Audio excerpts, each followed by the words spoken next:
it's me again, Talia, and today I'll be showing you how to fix the rips on your squishy or squishies. And so you'll need your squishy or squishies. You need Elmer's rubber cement, a pair of gloves, and a couple of paper towels, your gloves on. After you get your gloves on, then you're ready to begin.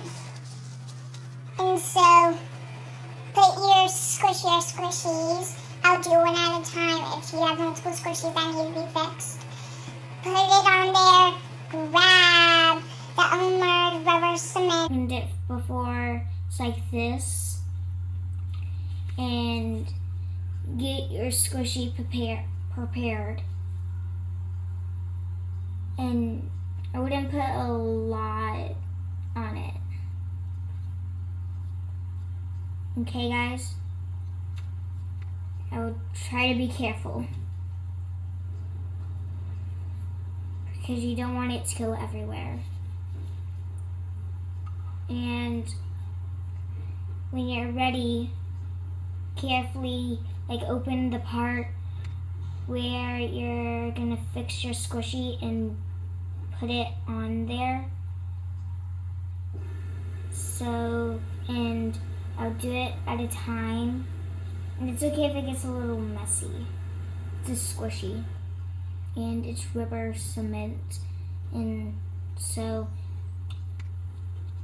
yeah. And once you get it on, I would wait a little bit for it to dry. And then go for the other part. That way it can dry, and then you can do it again. What you can do is just put it all around and then use a rubber band to keep it together. And guys, wipe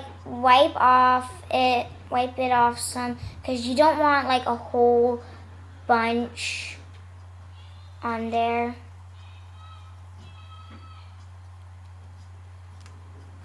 And try not to get it on your skin. That's why you need gloves.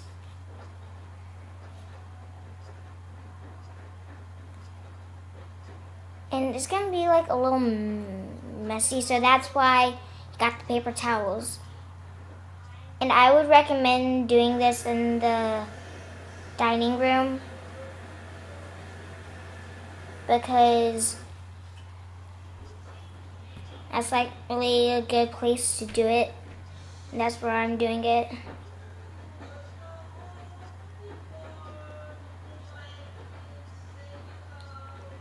And since mine's around the neck, I'm going to put it around the head and the bottom.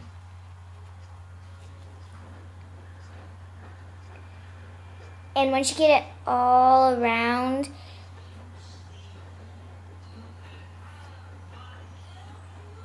I would do it a little on the outside, because that way it can stick and stay. And since it's rubber, it's gonna still be really nice to squish. So there you have it. I hope you enjoyed this video, and bye.